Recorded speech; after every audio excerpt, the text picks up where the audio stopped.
Hello there and welcome to A2 Maths from June 2018, paper 1, and here we're looking at question 4.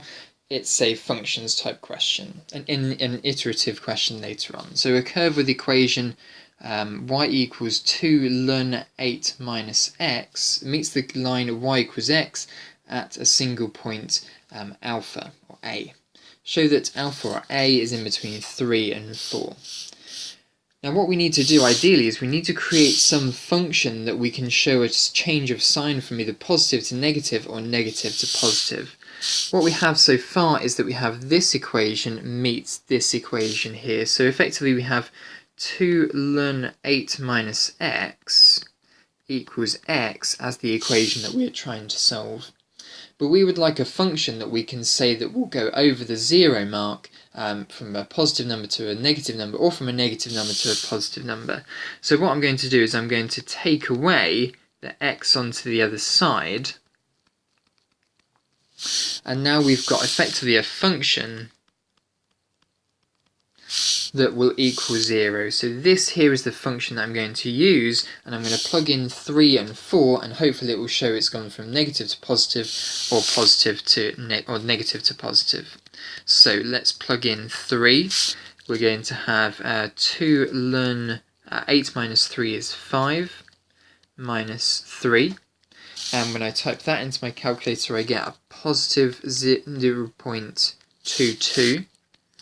And when I substitute in 4, I'm going to get 2 ln 8 minus 4 is 4 minus 4, and I get minus 1.23.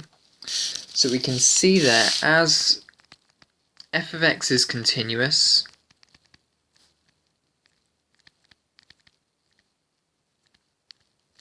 and there is a change in sign,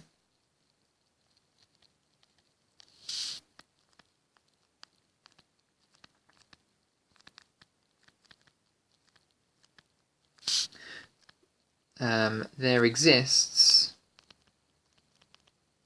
an alpha in between the interval from 3 to 4, such that 2 ln 8 minus alpha equals 0, or in other words, 2 ln 8 minus alpha equals alpha,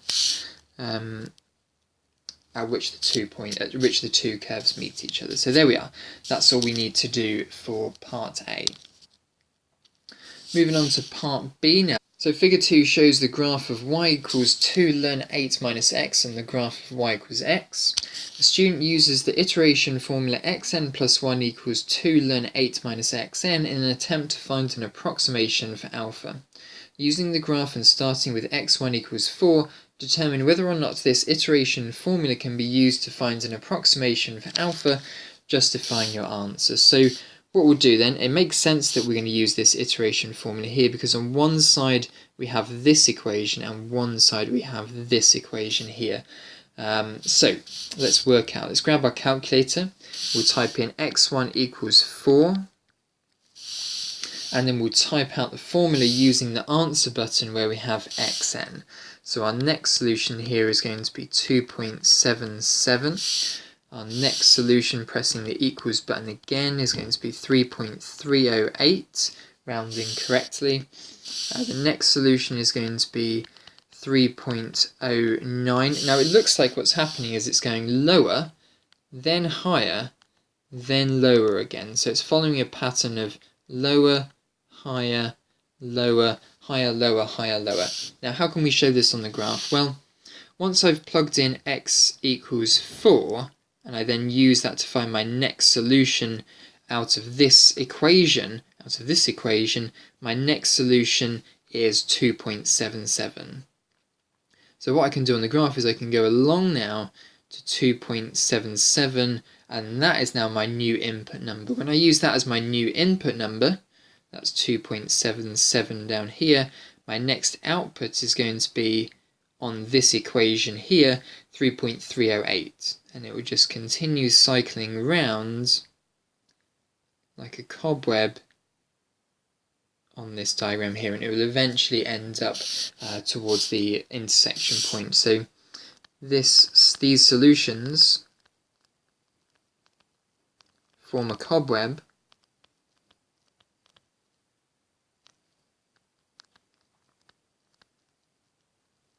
and the iteration formula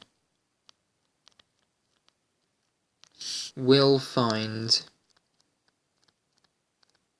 the intersection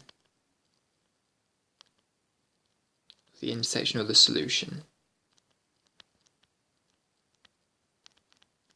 Okay, so there we are. We've shown that it will find the solution because it forms a cobweb diagram. So there we are. That's 4 marks for question 4 there. Let's now move on to question 5.